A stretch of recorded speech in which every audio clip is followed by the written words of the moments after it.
Rajni, what's wrong? Tom, I have a script and I don't know what to do with it. Should I burn it? Feed it to my cat? You need some writers group therapy.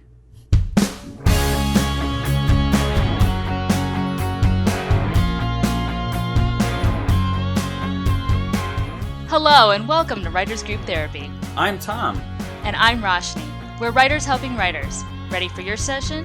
The doctors are in. So here's an interesting question. When are you ready to be a professional writer? Professional writers, you really have to be ready to put yourself out there and take whatever comes at you, because not everyone's going to love your writing. So the first thing you have to do is learn how to handle criticism and rejection. Yeah. I've been said no to a lot. Especially if you can't handle it from like friends or family, you know, just like people who like know you. If you can't handle it from them, then you're not going to be able to handle it from like producers or editors or, you know what I mean? Right. Our friends and family, they want to be supportive, and they want to be our biggest fans and cheerleaders. So they're going to be nicer than the industry is going to be to us when you go out into the industry. So, yeah. And even in our writing group, I feel like people want to be friendly and polite. And I actually would really like for people to be as critical as possible, because without that criticism, you're not going to improve. So, yeah, some people can handle it. I've had requests from some people who are like, you know, I'd like it a little harsher, please. I think in our group, we kind of gauge where are they on the spectrum, how much can they handle. But I feel like I'm pretty mean. I'm like the grammar Nazi. I'm the grammar police. I'm like, oh my gosh, no, that period's in the wrong place. Like, so I feel like I'm really, really mean. I start off pretty mellow when I'm reading other people's stuff. I give them a lot of leeway. But then as our discussions in our writers group go on and on, I start to think about things deeper. And it's especially with you. You know, you really bring out a lot of good what do you call it, like subtext questions and stuff that I don't always catch. So it really does help me be more critical of other people by listening to other people, how other people review other people's work or my work. So it makes me want to be a better critique, I guess, give a better critique so that they can improve and then be able to understand what people are saying when they critique my work. Yeah, and the best writers, and I've noticed this with all the writers in our group, when you give them feedback, they say thank you. You know, they can handle it. They're cool about it because they want that kind of, please, you know, don't hold it back. Don't sugarcoat it. Tell me what doesn't work kind of thing, which is good. It means they're ready. We're all ready. Yay, hire us. Yeah. Yeah. And I think... you know, when you're in the writing process and then you go back and rewrite it, and then you come back with it again and you get different notes, and then it keeps changing and keeps getting better each time. But it can be frustrating because you think after you've gotten notes from one person or one group and then you make all the changes, it should be perfect. But it's never perfect. You're always going to be improving. No. And I've done 12 rewrites on some of my scripts, and it just keeps getting better. Even though you think after you finish a rewrite, like, wow, this is great now, you keep learning, you keep growing and becoming a better writer through that criticism. And you have to be able as a professional writer to let it go, because honestly, even after it's quote unquote finished and you send it out and it's sold, it could change in filming. It could change in editing. It won't look the same. You'll be like, oh, I don't remember that line. I don't remember that scene. Because they'll rearrange things maybe on set organically. They're like, oh my gosh, this would be so much funnier. And it'll change. Yeah, you have to be able to separate yourself from the product, because it's fluid.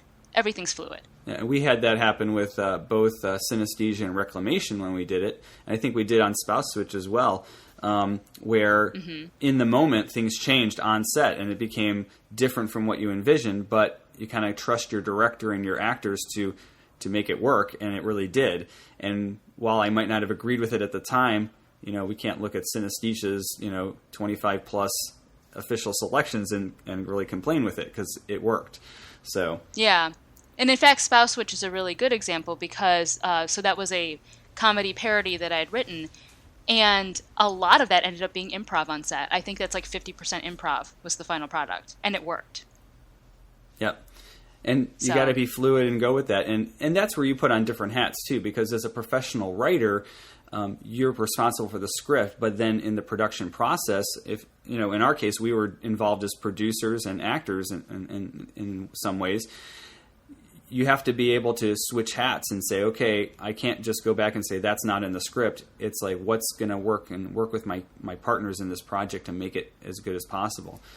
And that's why we talk about being a producer and being, and even like you recommended for me to go take an acting class, because then it helps me understand what's going to happen in the actual process of bringing that page to life. Yeah.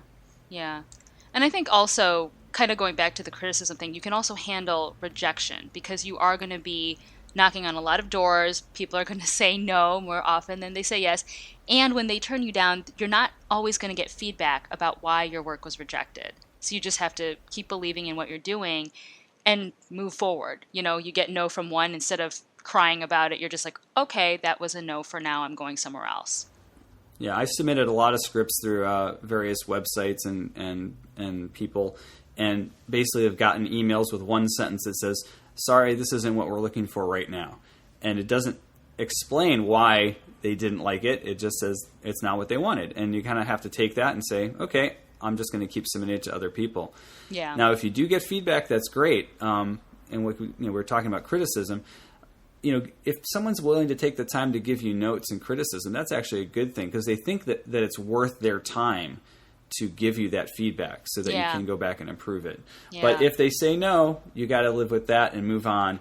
It's not your script's not going to click with everybody. So yeah, and actually, kind of piggybacking, we had a guest speaker recently, a lawyer, and one of the things she said that I loved was be an idea factory. So you might be shopping this, one script, and you're like, this is the best script ever, but 100 people reject it.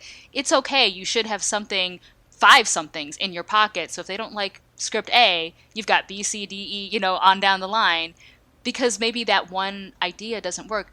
I'm trying to remember, I think, it was La La Land. I remember hearing a story. I think he wrote La La Land, Damien Chazelle, before he wrote Whiplash. And everyone's like, I'm not doing a musical. Are you kidding? This is ridiculous. It's never going to go anywhere. He did Whiplash, #2. Everyone's like, oh my gosh, you're amazing. And suddenly he had clout to do whatever he wanted.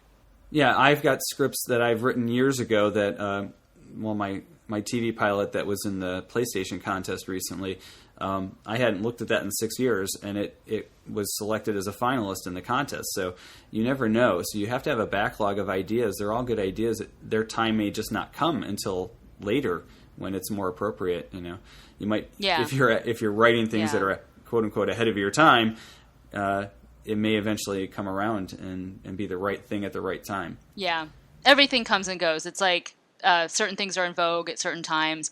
Vampires and werewolves a couple years ago, let it simmer down, give it 20 years, it's going to be hot topics again. You know what I mean? It's silly how it is, but that's how it is. And over the years, you just keep learning, and like I've always said, comedy to me is really hard. If I ever really want to do a real comedy, I probably want to talk to some people who had a lot of experience in that and collaborate. Even as a writer, you have to be able to work with people both in the writing process and the producing process. So that's a good way to expand your skills and your abilities, is to take either classes or work with other people like a mentor or a peer group. Yeah, I mean, you really do never stop learning, because trends change, the business changes, how you break into the business changes, everyone has a different path. I mean, what worked 20 years ago isn't going to be, in vogue now. So yeah, you just have to be on top of everything. Mm-hmm. And also, you need to network. Writers are notoriously introverted. We like to write usually alone and then just give our work to somebody else to critique or go produce. But in this business, I've learned being here in LA that you really need to get out of your comfort zone.